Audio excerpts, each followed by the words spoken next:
Olá pessoal, sejam mais uma vez bem-vindos aqui ao canal Entre Linhas, um canal que busca explorar aqui alguns assuntos da lição da Escola Sabatina desse segundo trimestre de 2017. Nós estamos na terceira lição, o tema dessa lição é Sacerdócio Real, mas antes eu gostaria de agradecer mais uma vez o apoio dos amigos, das pessoas que estão ouvindo esse vídeo, das pessoas que estão assistindo e curtindo e comentando. Em especial nós queremos agradecer aqui ao Valdir, ao Bezerra, nós temos aqui também a Lúcia Ellen, o Wagner, o Antônio, a Suelen, o Maurício e também o Samuel. Nós agradecemos pelo comentário, assim que sempre que possível nós estaremos aí respondendo todos os comentários, mas pelo menos nós estamos lendo todos eles e tentando atender a sugestão para que nós possamos melhorar cada vez mais esse vídeo e os vídeos desse canal.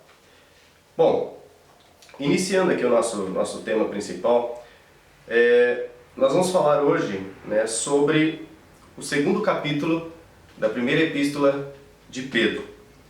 E na lição de sábado vem trazendo algo sobre a oliveira. Romanos 11:17 fala sobre oliveira brava, oliveira genuína. Eu pergunto então para o Ricardo, quais seriam esses tipos de oliveira e qual seria também a aplicação espiritual dessa parábola, não é uma parábola, mas que está escrito na Bíblia sobre oliveiras. Então, vamos começar lendo o texto, para quem está nos assistindo entender. Romanos 11:17 diz o seguinte: Se, porém, alguns ramos foram quebrados, e tu, sendo oliveira brava, foste enxertado em meio deles, e se tornaste participante da raiz e da seiva da oliveira, não te glorie contra os ramos. Porém, se te gloriares, sabe que não és tu que sustentas a raiz, mas a raiz a ti sustenta. Então veja bem, para a gente entender isso daqui, a gente tem que entender que na cultura da época, a oliveira, o fruto da oliveira, a azeitona, o azeite de oliva, ele era muito mais do que um simples tempero, do que algo para fazer comida. Ele servia de alimento, ele servia de remédio, servia inclusive de combustível. Ele era combustível para as candeias, para as lamparinas, para que elas ficassem acesas. E a oliveira, a madeira dela utilizada, a folha dela utilizada, era de suma importância para a região. Era um fruto muito importante. E tinha um outro pé que chamava oliveira brava, que o fruto não servia para nada. Servia para absolutamente nada. Então, o linguajar utilizado na Bíblia é um linguajar simples. Mas simples para quem? Para o contexto cultural da época. Hoje, para a gente ter acesso às informações, para a gente entender esse texto, a gente tem que buscar esse conhecimento cultural da época. E o que agora, tendo esse pré-conhecimento, agora a gente vamos ler de novo e vamos tentar entender. Aqui diz o seguinte: se, porém, alguns ramos foram quebrados. Que ramos são esses que foram quebrados? São os ramos da oliveira. Essa oliveira, que é um símbolo dentro da metáfora bíblica, é um símbolo daquele povo, daquela comunidade que servia a divindade, que servia a Rué, que esperava o Messias. Esses ramos que foram quebrados, o Messias veio. E o seu povo, o povo que foi chamado, que deveria estar ali esperando, os líderes daquela época, não aceitaram Yoshua como sendo o Hamashia, como sendo o Messias. Então, em função disso, dentro dessa metáfora que a gente fala que da oliveira alguns ramos foram quebrados. Ou seja, alguns judeus, nós não podemos esquecer, os apóstolos, Cristo era judeu, os apóstolos eram judeus, mas os líderes judaicos, os fariseus, os saduceus, os essênios e os zelotes, eles não aceitaram Jesus como sendo o Messias. E é isso que significa esses ramos quebrados. Agora, continuando aqui. Alguns ramos foram quebrados, E tu, sendo oliveira brava. Quem é oliveira brava? Oliveira brava eram os gentios. Gentios são os não-judeus, os goíns. Goim é o não-judeu. Oliveira brava. Ó, então a mensagem é para quem? É para os gentios. Foste enxertados. O que significa isso? Aquele povo que deveria estar esperando o Messias, os líderes não aceitaram. Então isso ocorreu o quê? Que os gentios, aquele evangelho pregado por Jesus, ele também se estenderia para os gentios, e agora os gentios iriam fazer aquele papel que era reservado para os judeus. Os goíns, uma vez aceitando a Cristo e passando por um processo, que nós vamos falar durante a lição o que é esse processo, um processo de santificação, eles iriam atender aquele chamado que inicialmente foi dado àquele povo. Então por isso que eles foram enxertados. Eles foram enxertados. Enxertados aonde? Enxertados na oliveira. Na oliveira que não é a oliveira brava, na oliveira que dá fruto útil.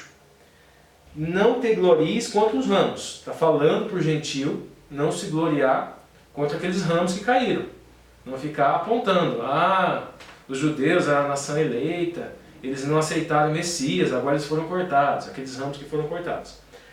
Porém, se te gloriares, sabe que não és tu que sustenta a raiz, mas a raiz a ti. A raiz judaica da oliveira é o Messias. É Yoshua HaMashiach, é o Messias. Então, o que está dizendo aqui para os gentios? Se gloriasses, a raiz judaica ainda te sustenta. Qual é a raiz judaica? Qual é a semente judaica? O Messias. É o Messias que te sustenta. Então, se você vai se gloriar, você não se glorie no seu mérito, se glorie no mérito do Messias, que é ele que te sustenta. É interessante porque aqui, ó, no verso 21 diz assim: porque se Deus não poupou os ramos naturais, também não te poupará. Falando sobre esses ramos que foram enxertados, Alexandre.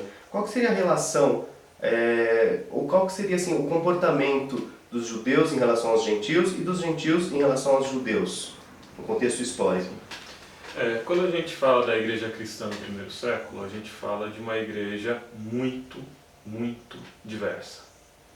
Apesar dessa igreja ela estar se estabelecendo num ambiente cultural de muita troca, de muito contato cultural, que era Roma, trazendo herança helenística, trazendo a herança da própria filosofia romana e trazendo o pensamento do judaísmo, apesar de ter todo esse intercâmbio cultural, essa igreja ainda vivia conflitos. Esse intercâmbio cultural ele não era amistoso, ele era conflituoso.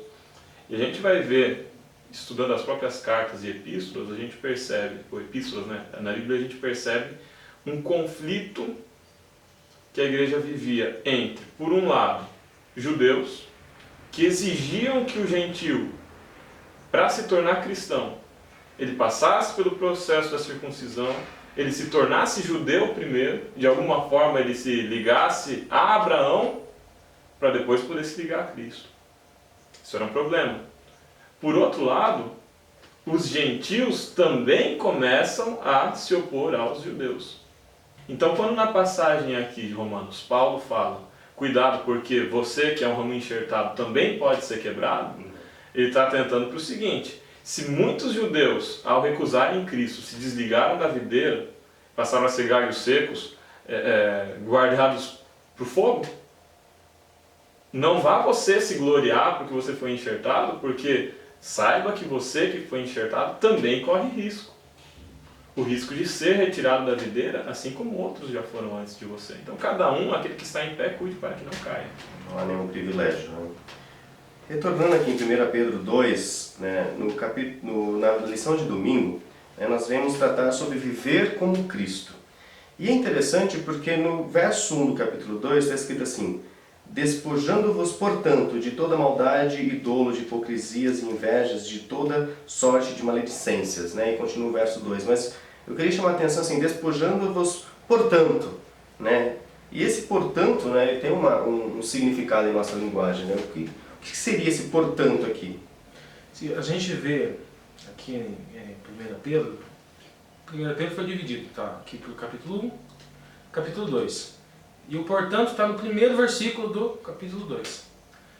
Essa subdivisão em capítulo e versículos, ela foi convencionada muito tempo depois que os originais foram escritos. Então, assim, esse portanto, evidentemente que Pedro ele está apontando para um argumento, para um raciocínio anterior. E onde que está? No último versículo do capítulo 1. Quando ele estava trabalhando, quando ele estava falando sobre santidade. Então, para a gente entender o que ele estava dizendo com o despojar e o beber, nós temos que entender que ele está falando do kadosh. Ele está falando de santidade. Que inclusive nós falamos sobre o kadosh, falamos no vídeo passado. Quem quiser assiste lá de novo. E que nós trabalhamos também com essa questão de kadosh. Kadosh nós falamos que o kadosh ele traz consigo a noção de separado. Nós somos chamados de santos porque ele é santo. Por quê? Porque ele plenamente puro, completamente separado da impureza. Ele nos resgata, ele nos puxa, ele nos separa da impureza e nos traz para a sua pureza, para a sua santidade. Ou seja, o homem chamado de santo é aquele homem que na pessoa de Cristo foi separado. Separado do quê? Separado da impureza. Ele vivia da impureza. E o Messias o resgata. E Paulo começa a falar aqui como é feito esse resgate. Como nós somos santificados, como nós passamos pelo processo de santificação. E ele trabalha com duas metáforas, com duas alegorias aqui. A primeira é o despojar. Né? Despojando-se-vos de toda maldade, dolo, hipocrisia, invejas e toda sorte de maledicências. Desejai ardentemente como criança recém-nascida o genuíno leite espiritual. Então nós temos dois pontos aqui. Primeiro do despojar. O despojar, ele traz consigo a noção de algo que é de sua propriedade, algo que é seu, que você vai se despojar, você vai deixar de lado, você vai deixar para lá. O que é de nossa propriedade que está dizendo aqui? É o nosso caráter, é a nossa natureza carnal. Que dentro da metáfora bíblica nós trabalhamos com a noção de vestes. As vestes de Cristo é o caráter de Cristo. Nós devemos nos revestir. Então nós nos despimos, né? Nós nos despojamos de nossas vestes espirituais. O que é isso? Da nossa natureza carnal, daquele desejo que a carne tem pela maldade, pelo dolo, pela hipocrisia, pela inveja e toda sorte de maledicências. Então, no processo de santificação, nós precisamos nos despir. Nós precisamos nos despojar de nossas vestes carnais. Esse é um dos passos, um dos pontos, dos aspectos que Pedro está falando aqui de santificação. E o segundo? O segundo é, como criança recém-nascida, o genuíno leite espiritual. Desejar ardentemente o genuíno leite espiritual. Aqui a palavra espiritual, né, de leite espiritual, a palavra grega utilizada aqui é lógicos. Ela vem da outra palavra grega, logos, que traduzida por palavra, automaticamente nos remete a 1 João. Palavra ou verbo, né? O verbo se fez carne, o logos se fez carne e habitou entre nós, e o logos era Deus e o verbo era Deus. Então, num primeiro sentido, o que é o leite espiritual? O leite espiritual é o alimento que é Cristo. O alimento que é o caráter de Cristo. É você buscar imitar a Cristo. É você buscar aprender o que significa o caráter de Cristo, que ele se resume e ele se amplia ao mesmo tempo entre amor a Deus e amor ao próprio, amor a Deus e amor ao próximo. Ele veio, cumpriu a lei no sentido de amar a Deus e amar ao próximo. A noção de fruto da videira também, a noção de fruto também, ela passa pela noção de amor. A expressão hebraica para fruto é perei. E quando se fala em fruto do Espírito, o perei também pode ser recompensa. Então, nesse processo de santificação, nós recebemos uma recompensa, que é o fruto do Espírito. É o amor, é a paz, é o deleite, é a fé, todos aqueles frutos do Espírito que foram falados na lição do trimestre passado. Teve uma lição específica sobre isso. Então, o leite espiritual é a palavra. É a palavra que nos ensina o caráter de Deus. Nós nos esvaziamos de nossa natureza carnal e nós nos enchemos da natureza espiritual, que é o caráter de Cristo. E é interessante, né? Porque assim, despojar-se das vestimentas é algo bem externo, né? Agora, quando você bebe o leite, não é algo externo, né? Ou seja, não basta você só colocar uma vestimenta bonita, né? Você tem que estar se alimentando, né, do leite espiritual, do genuíno leite espiritual. Isso é interessante. Você tira a sua natureza carnal, que ela está dentro de você, e você coloca para fora. Né? Que no caso é o despir-se. E você pega o caráter de Cristo, você estuda o caráter de Cristo, que está fora de você, e você coloca para dentro. Mas é de dentro, né? É pelo beber. É pelo beber. Não é só pela máscara. E é o Espírito Santo que vai fazer todo esse processo de santificação. O interessante aqui também é que a gente pode até fazer uma linkagem com o vídeo, com a lição passada. Que a gente falou de Romanos 8,30, né? Que fala assim, a gente trabalhou com aqueles passozinhos, que lá em Romanos 30 fala que aqueles que predestinou, também chamou, aqueles que também chamou, também justificou, e aqueles que justificou, também glorificou. Então veja bem, e a gente leu uma outra passagem de Romanos que justamente fala que essa predestinação, antes de ser predestinado, que priorizo significa ser marcado, né? Significa receber uma marca. Essa marca é o Espírito Santo. O Espírito Santo é essa marca. E qual é o papel do Espírito Santo? O papel do Espírito Santo é nos ensinar, é nos dar a recompensa, que é o fruto do Espírito, e nos levar ao arrependimento. Então tem arrependimento e mudança. Então ele é que vai trabalhar esse processo de santificação.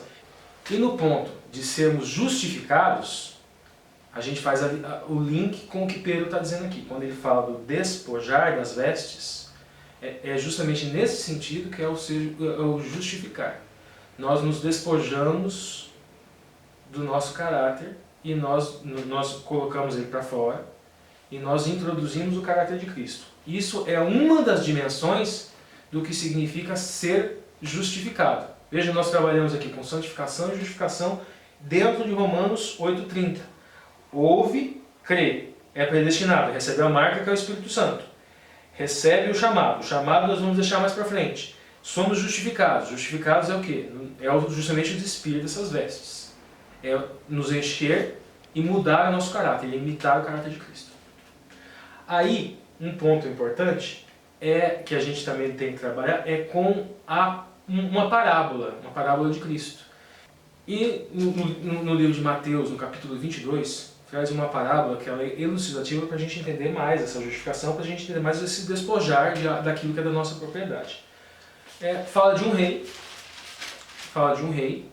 Esse rei, ele tinha um filho, esse filho ia se casar. E ele chama várias pessoas, vários convidados. Né? Ele chama vários convidados para essa festa. E no dia da festa, eles não aparecem. Ele manda os seus escravos pelas covas e valados lá pela cidade para chamar outras pessoas para preencher aqueles lugares. Né? Aqueles lugares daqueles convidados que não vinham. Né? E esses convidados vêm, aí entretanto tem dentre esses convidados um lá que não estava sem as vestes. Estava sem a roupa adequada para a festa. E essa pessoa, ele é retirado da festa, ele é amarrado e ele fica na rua lá murmurando. Então veja bem, aquelas pessoas que foram chamados, aqueles convidados que foram chamados, eles simbolizam os gentios. Os gentios, entretanto, esses gentios, né, os goim, né, goim é uma expressão, é o plural hebraico, né, eles precisam, para participar dessa festa, de vestes para aquela cerimônia. Ou seja, eles precisam se revestir do caráter de Cristo. É assim que a gente faz essa vinculação entre o que Pedro falou e aquilo que Cristo falou. E tem uma outra parábola também que fala sobre o comportamento ainda de como é viver como Cristo, já que é o tema da lição de domingo, que está em Lucas 20, a partir do verso 9. que fala sobre alguns lavradores maus, que tem uma ilustração isso também, que está em relação a como viver com Cristo e como que foi essa relação dessa videira com os ramos enxertados e os ramos que foram cortados, né? Mais precisamente em relação aos ramos cortados nesse caso, né? A parábola, eu vou contar ela rapidamente, quem quiser procurar depois em casa, é Lucas, capítulo 20, versos de 9 a 19. Na maioria das Bíblias está escrito lá com o título a palavra Parábola dos Lavradores Maus. O que acontece nessa história, sucintamente, é o seguinte. Um grande proprietário de terra, ele arrenda a sua propriedade para alguns lavradores e ele sai viajar.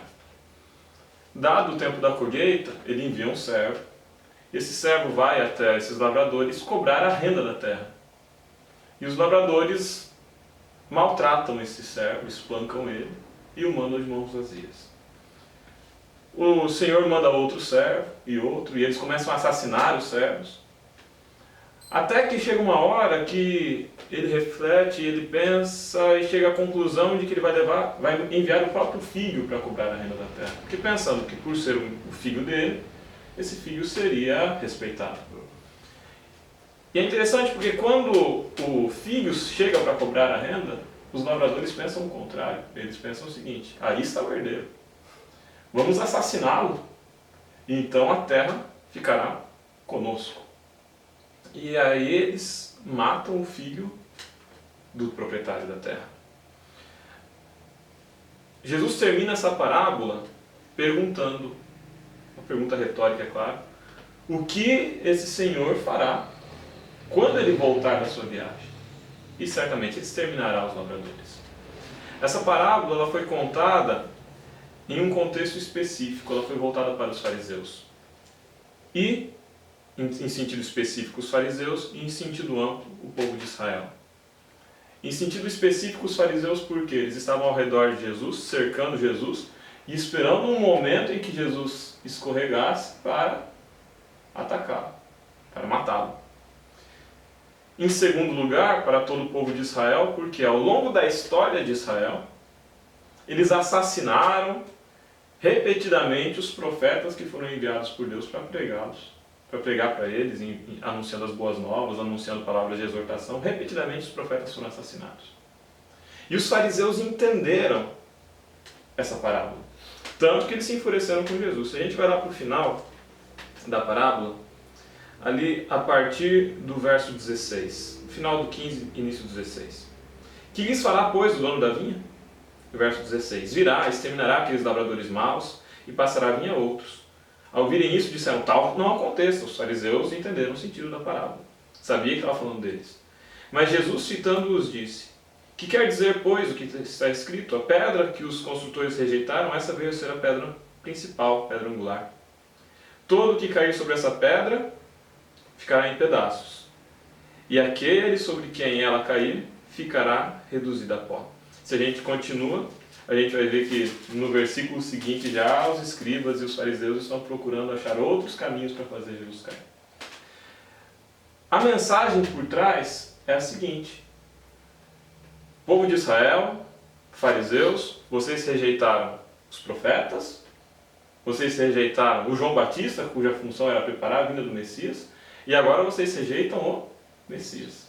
Chegará um tempo em que vocês serão rejeitados também, em que vocês se tornarão ramos quebrados. Então, duas opções. Ou eu me lanço sobre a pedra, me quebro e tomo sobre mim o caráter de Cristo, as vestes de Cristo, as vestes nupciais. Ou eu rejeito a pedra. A pedra cairá sobre mim, um aspecto dúplice da atuação de Cristo. Em um primeiro momento oferecendo a graça, mas em um segundo momento como aquele que traz o juízo também. E isso é sério, se eu, como os judeus que rejeitaram, como os galhos que foram quebrados da videira, aqueles galhos que foram lançados fora, que secaram, que agora vão ficar para o fogo, eu, galho enxertado, também posso ser quebrado. Se eu não me lanço sobre Cristo, não me quebro, não tomo sobre mim as vestes de Cristo, as vestes nupciais, eu vou ficar do lado de fora do casamento, aonde há choro, ranger de dentes. A pedra aqui faz menção ao período do juízo também. Então esse aspecto a pedra que cai no pé da estátua esmiuça tudo, a pedra que se lança no momento do juízo, mas também a pedra sobre a qual eu posso me lançar para ter esse meu coração quebrantado e uma nova natureza implantada em mim. A pedra que cai no pé da estátua está se referindo à profecia de Daniel. A profecia de Daniel. Um ponto interessante, aproveitando, é que as duas parábolas, elas trabalham uma mesma informação histórica. É uma contribuição que a gente pode trazer de Lutero, a interpretação dada à parábola das bodas. O rei seria Deus, o noivo seria o Messias, a esposa seria aquele judaísmo nazareno que o esperou, que o identificou como sendo Messias, ou cristianismo primitivo, nomenclatura, cada um escolhe melhor. Os convidados que não foram à festa seriam os mesmos galhos que foram quebrados da árvore da oliveira, né? E seria aquele judaísmo, aqueles líderes religiosos que não identificaram Yoshua como sendo o Mashiach, como sendo, na expressão grega, como sendo Cristo, o ungido de Deus. Esses seriam os convidados que não apareceram. E os gentios, os goim, seriam aqueles convidados que os servos foram buscar nas covas e nos valados. Entretanto, mesmo você sendo um galho enxertado, é preciso que você venha com as vestes nupciais. Ou seja, é preciso passar por esse processo de santificação, que é essa vontade de você beber esse leite espiritual, de você se alimentar da palavra, se você se alimentar da palavra que mostra o que é o caráter de Cristo. É o despir das vestes, é o ser justificado, colocar a maldade para fora, você se anular o eu, anular o ego que clama pelo pecado, e você se encher do ego divino, o ego de Cristo. O final da parábola, né, de Lucas traz sobre a questão da rocha, né, que a gente deve se esmiuçar, ou ela vai esmiuçar as pessoas.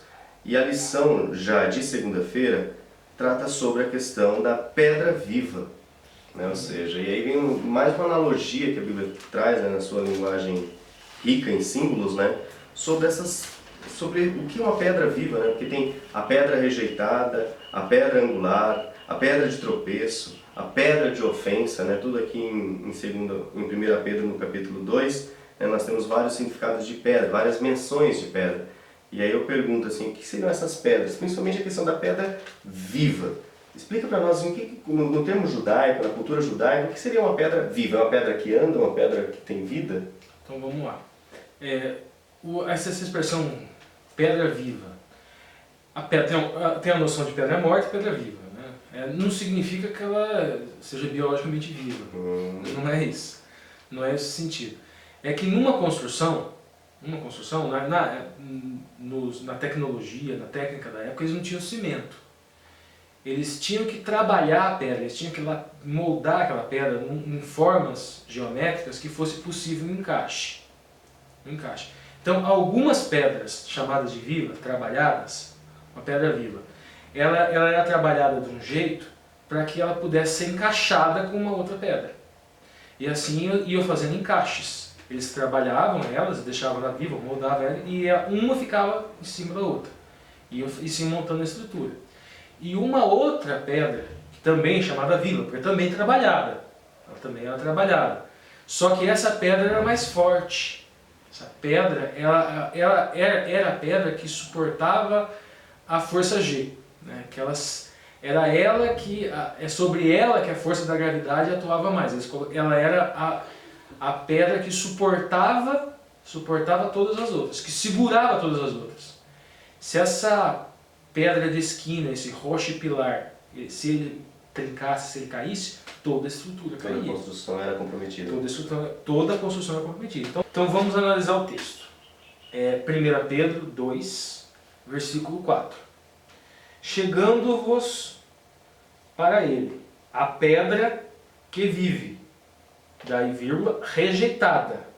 O que significa essa pedra viva e rejeitada? Pedra viva, como nós falamos, é aquela pedra trabalhada. Só que veja bem, pedra rejeitada. Essa noção de rejeitada, ela nos reporta, a maioria dos teólogos aceitam isso, que na construção do templo havia uma pedra que ela ficou por muito, muito tempo lá largada, lá, aquela rejeitada, desprezada. Estavam trabalhando as outras pedras lá, tornando aquelas pedras vivas, né, moldando ela, e não encontravam uma pedra para ser a base da estrutura. E tinha uma pedra lá que estava lá, largada, rejeitada pelos construtores, e no final eles utilizaram aquela pedra que estava rejeitada, aquela pedra que estava lá. É uma analogia, uma metáfora ao Messias. Porque, como a gente já falou, o Messias, Yoshua HaMashiach, ele veio e foi rejeitado pelos seus. Ele foi rejeitado pelos líderes, os fariseus, saduceus, essênios, zelotes da época. Não o reconheceram como sendo Messias. Por isso, pedra viva, rejeitada. Porque, bom, ele é pedra viva. Então a gente está falando que houve um trabalho. Mas espera lá, ele não era Deus? Sim, ele era Deus, mas ele se esvaziou de sua natureza divina e se fez homem. Se fez homem. E passou também por um processo de lapidação. É só nós nos lembrarmos do que ele foi no deserto, teve as tentações no deserto. Só nós nos lembrarmos de Lucas, o ministério dele começou com 30 anos. Então houve todo ele estudava as escrituras com fervor. Ele passou por esse processo de beber do leite espiritual. Óbvio que ele não tinha como ler sobre o seu próprio caráter. O seu caráter foi desenvolvido pela atuação do Espírito Santo. Mas ele lia as Escrituras. Ele bebia da fonte da palavra de Yahweh. Tudo aquilo que foi ensinado para os profetas foi confirmado na vida do Messias. Então ele estudou as Escrituras, mas ele estudou tudo aquilo que é tipo, tudo aquilo que representava o que ele ia fazer. Ele viveu, e nisso que nós chamamos também de lapidação da pedra viva. Qual a pedra viva? Pedra viva, mas pedra angular também, que é o Messias. Ele cumpriu na sua vida tudo aquilo que foi profetizado, tudo aquilo que foi falado, tudo aquilo que foi ensinado pelos profetas. Seguindo o texto. Rejeitada, sim, pelos homens, mas para com Deus eleita e preciosa. Também vós mesmos, como pedras que vivem. Agora veja bem, agora não é mais o Messias que é pedra que vive, agora somos nós. Nós também precisamos de sermos lapidados. Precisamos passar por um processo de entalhe. E veja bem, lembra que a analogia que eu falei, que as pedras vivas que não eram angulares eram colocadas uma em cima da outra. Esse processo é aonde? Esse processo é em comunidade. Nós somos lapidados para viver na igreja. Nós somos lapidados para viver em comunidade, para aprender a viver em comunidade. Bom, com essas coordenadas, então vamos voltar para o texto. Com essas coordenadas conceituais, vamos voltar para o texto e vamos tentar entender melhor agora aquele texto. É 1 Pedro 2, 4 a 8. Chegando-vos para ele, a pedra que vive, rejeitada, sim, pelos homens, mas para com Deus eleita e preciosa. No versículo 4, essa pedra viva rejeitada é Cristo. É a pedra angular. Por que está dizendo aqui que ela é rejeitada?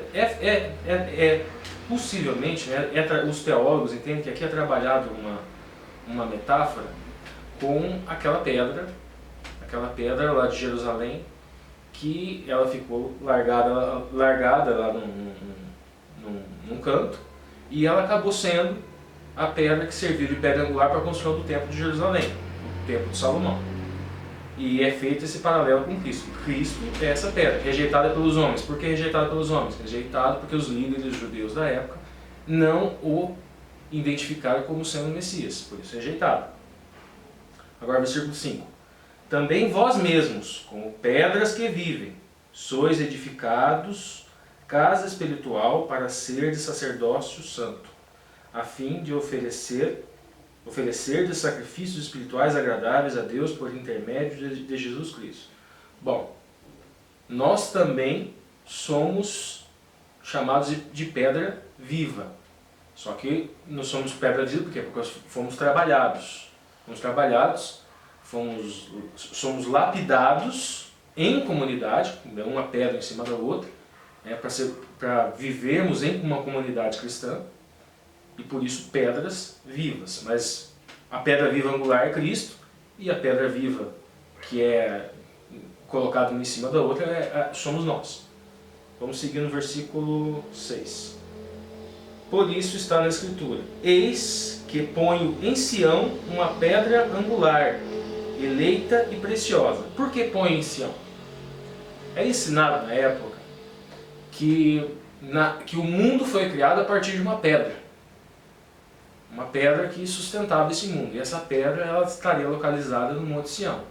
Então aqui também está sendo feito um trabalho com Cristo, e aquela pedra fundamental no Monte Sião, aquela pedra que deu origem à criação do mundo. Daí nós temos outras informações do Evangelho. No princípio era o Verbo se fez carne, o Verbo era Deus e o Verbo estava com Deus. Nele está toda a plenitude da divindade. Tudo foi feito por Ele, tudo foi feito para Ele. Coloca Cristo como sendo o agente criador do planeta Terra. É nesse ponto que Pedro está tocando quando ele fala que foi colocada uma pedra no Monte Sião. Essa pedra, no caso, é Cristo, e ele está dizendo que Cristo é criador do mundo. Continuando, essa pedra angular, né, no Monte Sião, pedra eleita e preciosa. E quem nela crer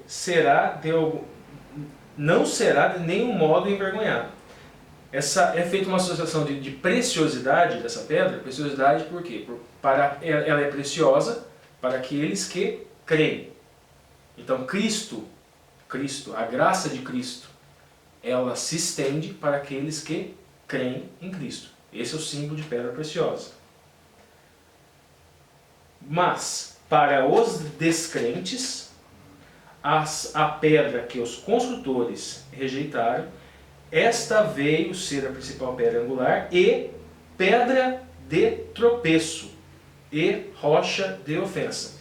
Então veja bem, ela é pedra preciosa para os crentes. E ela é pedra de tropeço, pedra de ofensa para os não crentes.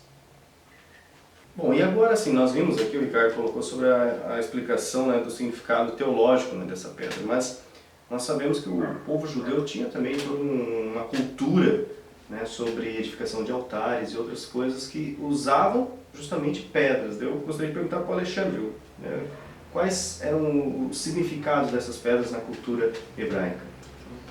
Não só os judeus, como os povos que estavam na vizinhança também. A relação que os judeus tinham com as pedras, era diferente um pouco dos povos vizinhos. Vamos falar dos povos vizinhos, depois ir para os judeus. Os povos vizinhos, eles entendiam a pedra não como diretamente uma divindade, mas como um receptáculo da divindade.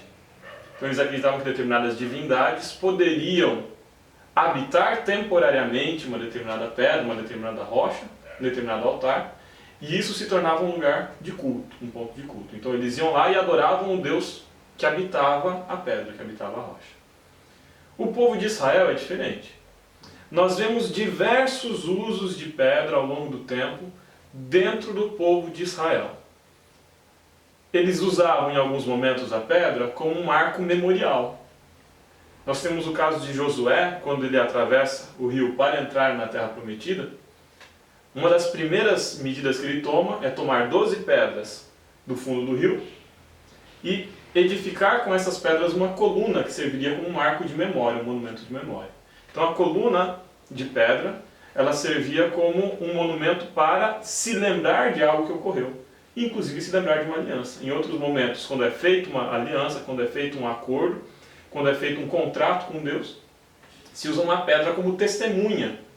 Então essa pedra, ela não é um receptáculo do divino, mas ela é uma testemunha de algo que aconteceu, e ela serve como um marco de memória. Depois eles pegavam aquela pedra e edificavam uma coluna em torno dessa pedra, e aquilo se tornava um marco de memória.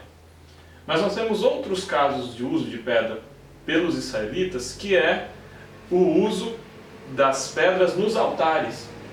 Abraão, quando ele vai sacrificar seu filho, ele edifica um altar de pedra.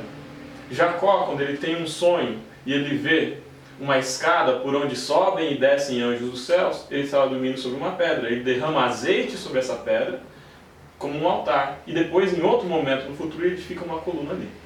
Então, a pedra, ela tinha uma função tanto de marco de memória, quanto de marco de altar. Então quer dizer, né, você até tocou aqui que pedra também significava sobre aliança, né? Representava muitas vezes uma aliança. E aí a gente entra então no assunto da lição de terça-feira, que o título é o povo da aliança de Deus.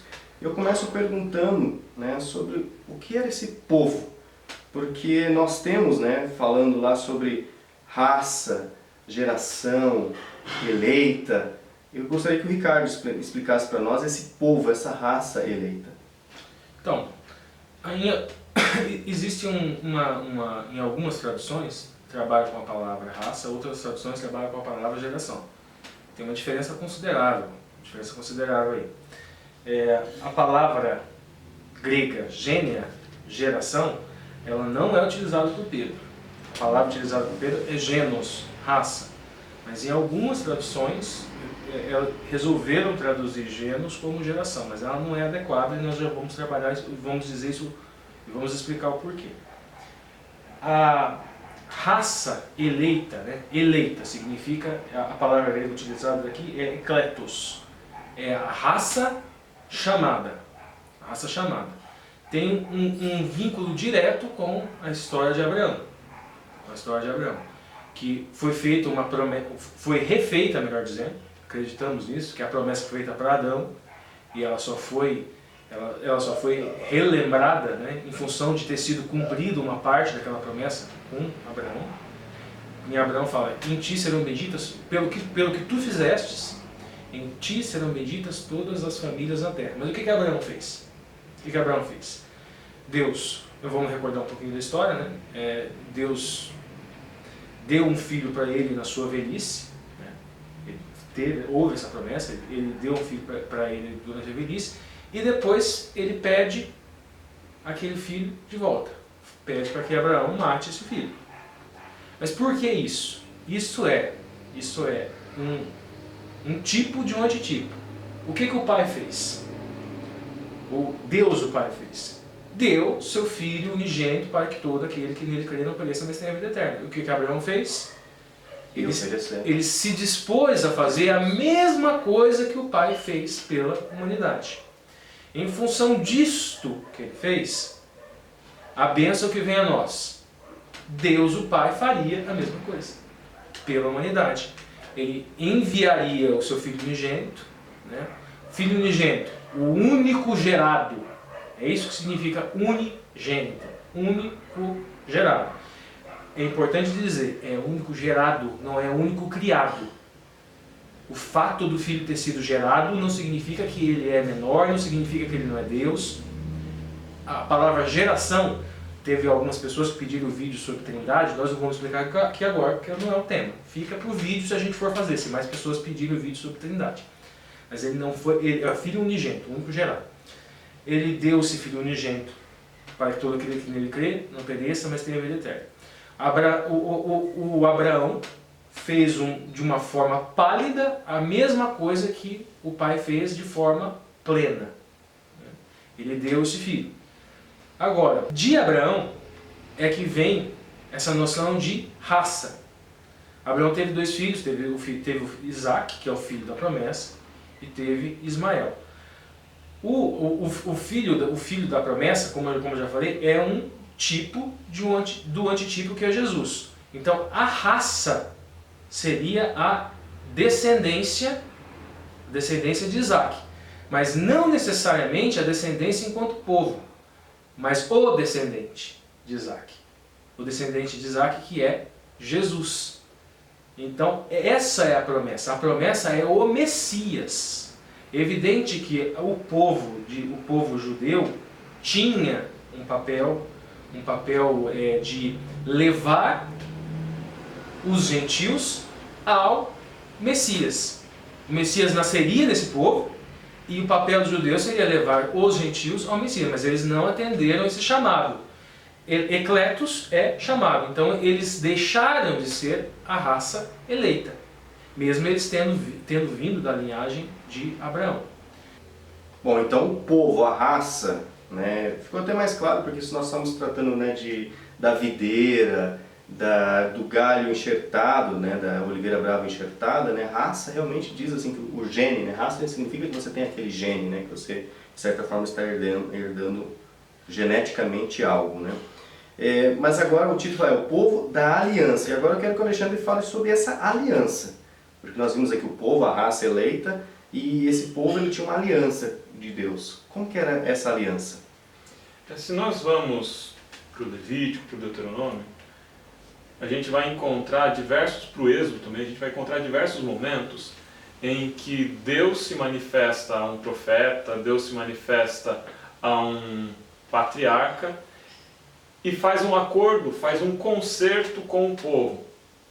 Esse concerto ele envolvia um dúplice aspecto. Num primeiro momento, ele envolvia o aspecto principal, que era a promessa da vinda do Messias. Então, a promessa, a certeza de que o Messias viria desse povo. Mas em um segundo aspecto, também envolve bênçãos materiais, também envolve a condução e o estabelecimento de uma nação, também envolve o fortalecimento de um reino, o estabelecimento do reino de Israel, temporal nessa terra também.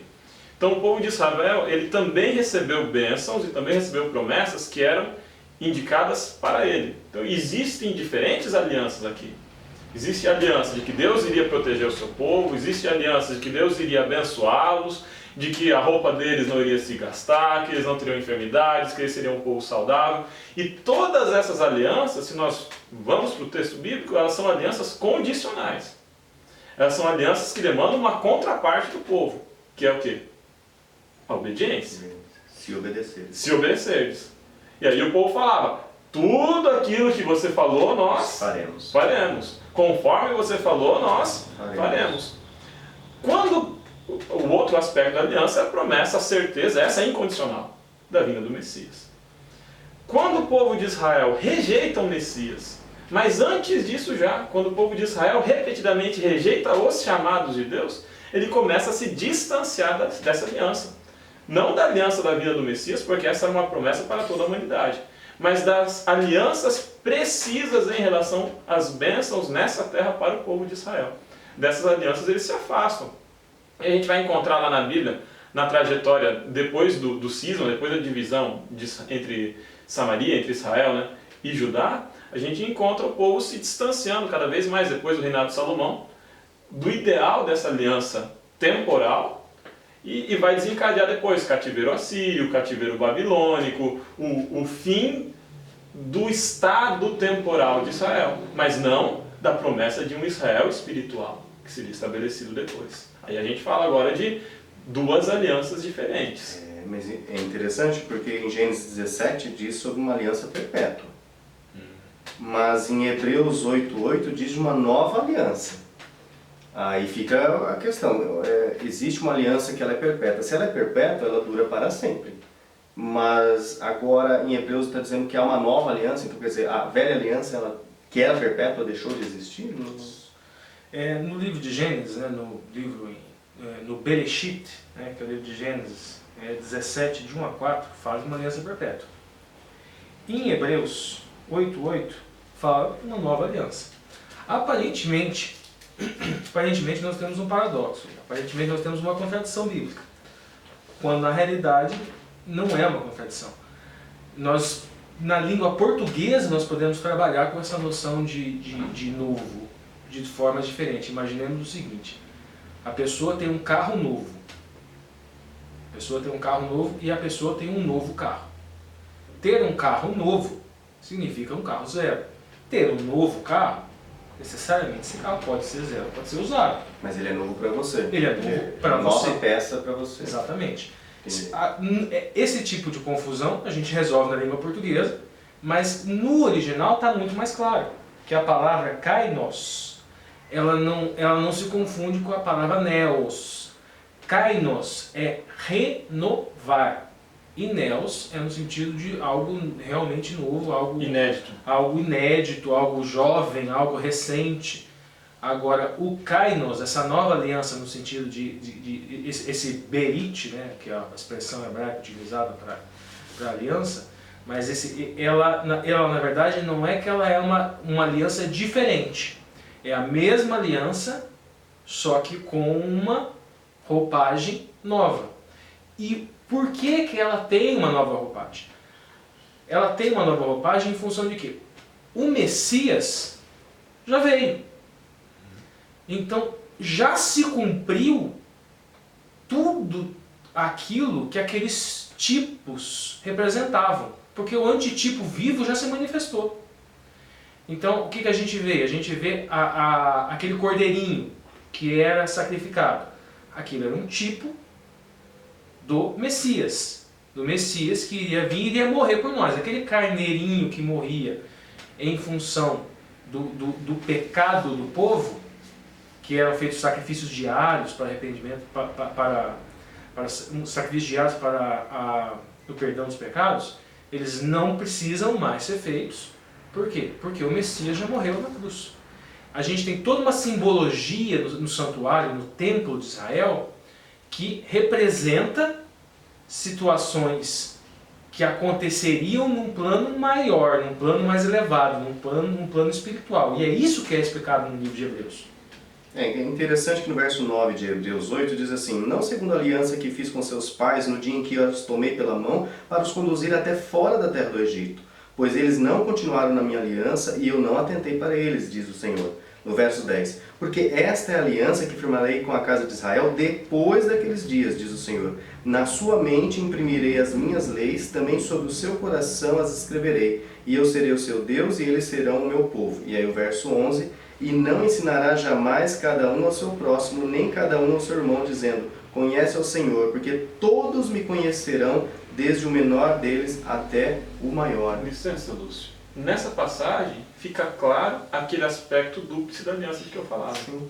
Então, aqui existe um povo que rejeitou uma aliança. Que aliança? As bênçãos materiais advindas da obediência depois que eles deixaram o Egito. Então, eu peguei vocês, eu tirei vocês do Egito, eu salvei vocês, e eu dediquei vocês para serem o meu povo exclusivo. Mas vocês rejeitaram. Eis que agora eu firmo uma nova aliança. Essa aliança ela não é uma aliança material. No seu coração, na tua mente, eu vou imprimir a minha lei e as minhas palavras. Essa é uma aliança de aspecto espiritual. E agora, no Novo Testamento, depois da morte de Cristo, ela não é uma aliança exclusivista aos judeus, mas é uma aliança estendida a todo o Israel espiritual, que, como a gente viu lá no começo da lição da semana, inclui todos aqueles galhos enxertados na raiz. Interessante talvez seja interessante a gente explicar, né, de forma bem resumida, porque precisaria de muito mais tempo para explicar de forma detalhada. Nós falamos, o cordeiro era Cristo, correto?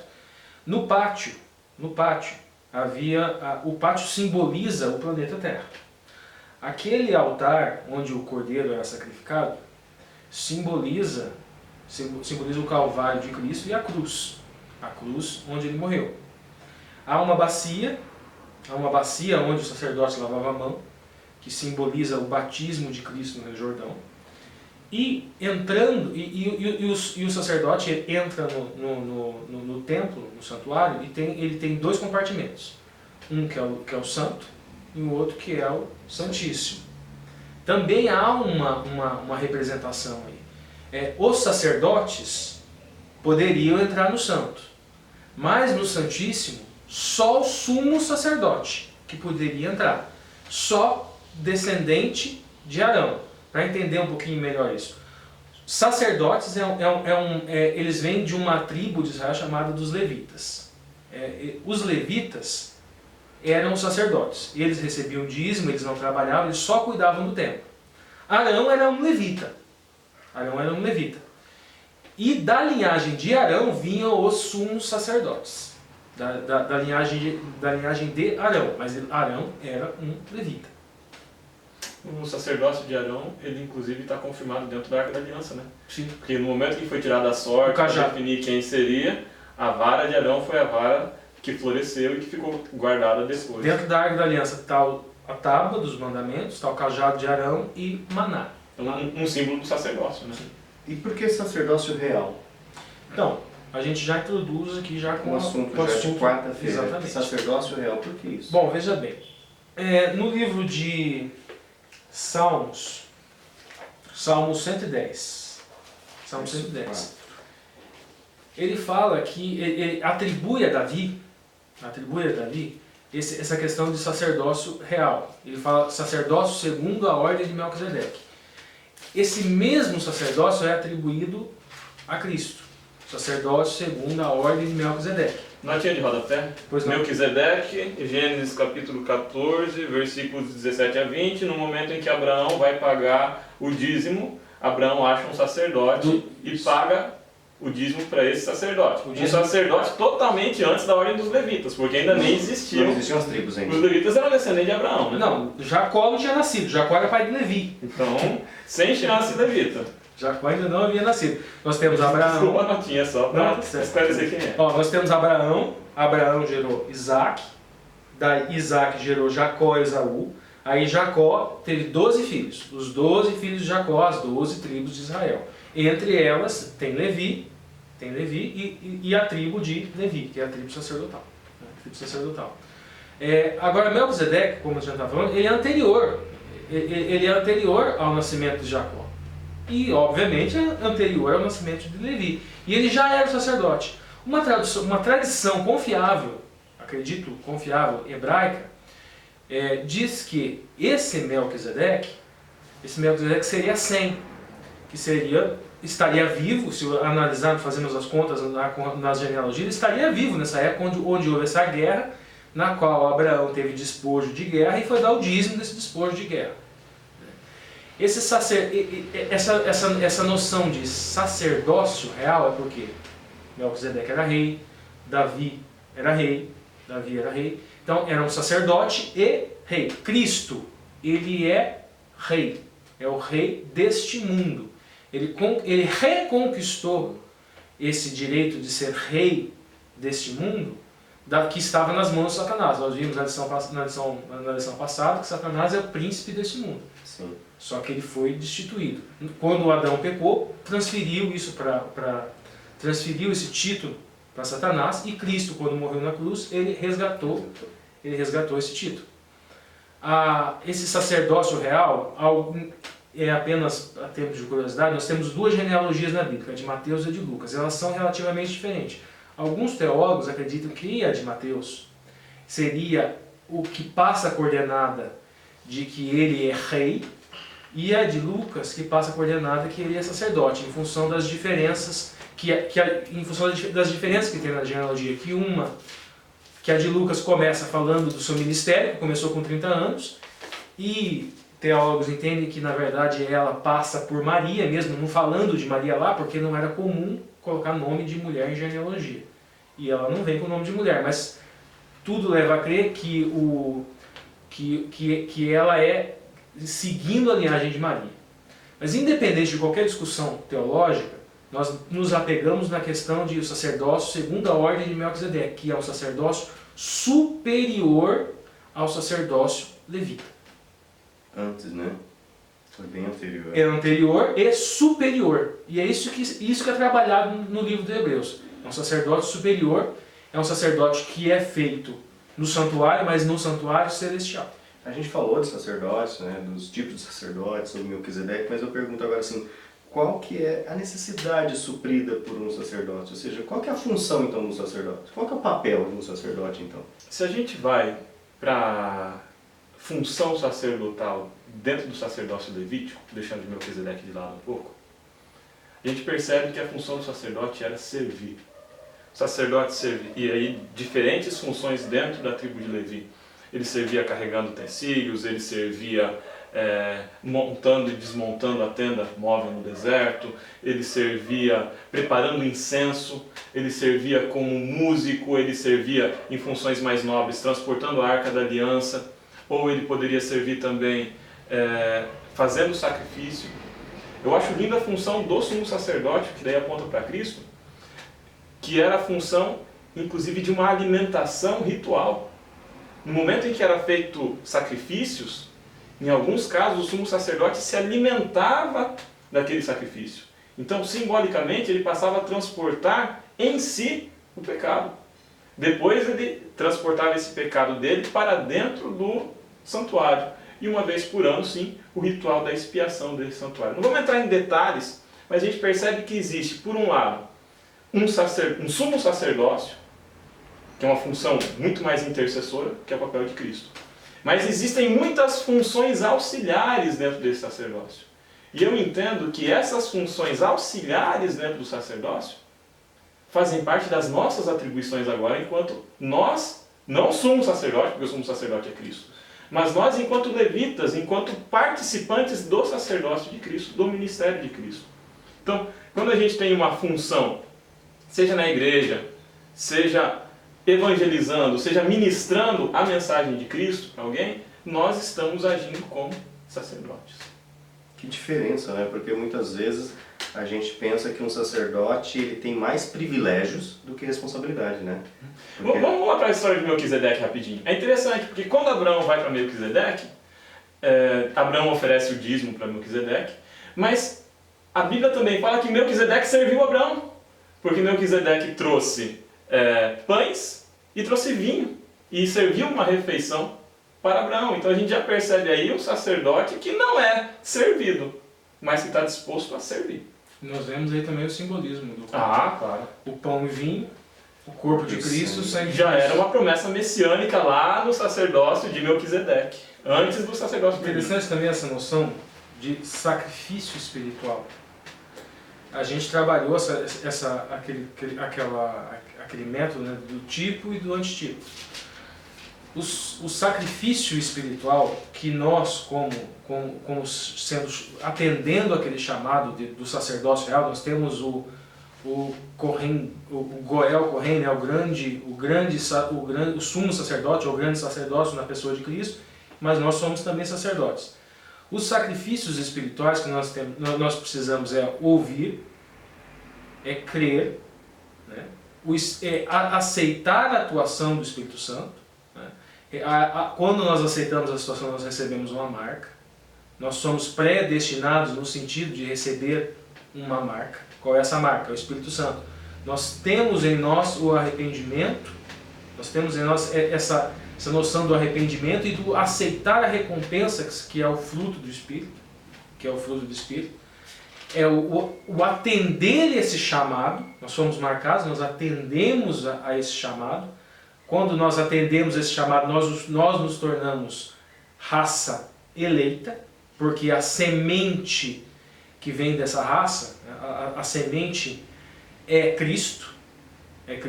No livro, é interessante que no livro de Salmos, nos Salmos 22:30, fala assim, fala em hebraico, né? Zerá, Vayavadenu, Vesupar, Ladonai Lador, que significa: uma semente o servirá de geração em geração. De geração em geração haverá sempre uma raça que vai atender ao chamado. Ou seja, sempre haverá uma raça eleita. A raça eleita é a raça que atende ao chamado. Se essa raça eleita não atender ao chamado, não é mais raça eleita. Ela tem um propósito, E, bom, nós estamos encerrando, né? Nós temos ainda o último texto que o Alexandre gostaria de ler para nós. Essa rejeição do chamado pelo povo de Israel é trágica, foi dramática. Eu acho linda a passagem de Zacarias 8:23, porque ela apresenta o que Deus queria para Israel. E não era ser um povo exclusivo, apartado dos outros, que olhasse para os outros e falasse: vocês são pecadores, eu não tenho nada com vocês. Quando a gente vai para Zacarias 8:23, nós entendemos o sentido da eleição de Israel espiritual. Diz assim: assim diz o Senhor dos Exércitos, naquele dia sucederá que pegarão 10 homens, de todas as línguas das nações pegarão sim, na hora da veste de um judeu, e lhe dirão: iremos convosco, porque temos ouvido que Deus está convosco. O Israel, ele tinha, junto com aquelas bênçãos materiais, uma tarefa espiritual, que era a tarefa de ser o canal, ser o meio pelo qual as pessoas ouviriam falar de Deus. A ponto de pegarem na roupa e falar: não, me leva com você, eu quero ir contigo porque eu sei que você conhece Deus. Muitos ramos foram quebrados, isso é dramático, mas nós, eu e você, tivemos a chance de sermos enxertados agora em Cristo. E o sacerdócio que espera-se de nós, ele envolve também testemunhar de Cristo ao mundo. Que quando nós andarmos por aí, saiamos por aí, será que tem pessoas pegando na manga da nossa camisa falando: olha, você é diferente. Você conhece a Olha, Deus, né? você conhece a Deus, eu vou te seguir, porque eu sei que Deus está convosco. Interessante isso que o Alexandre está falando, ele já entra na quinta-feira, né? Proclamação de louvores. As atividades sacerdotais, elas eram 24. Tem uma coisa interessante aí. O número de atividades levíticas, de serviços sacerdotais, é o mesmo número dos 24 tronos dos 24 anciãos. E uma dessas atividades estava a música. E a música, hoje em dia, ela guarda uma conotação só de transmitir emoção. Mas naquela época não. Era uma noção de profetizar através da música e de ensinar através da música. Esses louvores, eles têm essa conotação muito mais do que no sentido de exaltação ao nome de Deus, mas ela trazia junto esses louvores uma noção de profecia e uma noção de ensino. Então esse serviço de proclamar louvores é ensinar, é cantar, mas é também profetizar, é também trazer pessoas a Cristo. Tem uma função, né? Porque às vezes a gente tem dificuldade, por exemplo, de decorar um texto. Não sei vocês aqui nos ouvem, mas eu tenho dificuldade de decorar um texto. Mas às vezes eu tenho facilidade de decorar a música, que é a letra da música, a poesia. Então assim, esse poder, né, pedagógico que a música tem de nos fazer memorizar as coisas. E às vezes não é uma música literal, né? A minha vida pode ser a canção, a minha vida pode ser a música. Sim. O vídeo ficou um pouco longo, né? Mas o pessoal tem gostado muito dos vídeos. E fica a sua opinião aí, coloque nos comentários. Se estiver muito longo, se estiver muito curto, vai colocando para que a gente possa atendê-los da melhor maneira possível. Eu espero que cada um que ouviu esse vídeo possa refletir, né, qual que é o seu papel. Nós vimos aqui sobre pedras, sobre galhos que foram enxertados, sobre sacerdotes, que nós somos sacerdotes de Cristo também.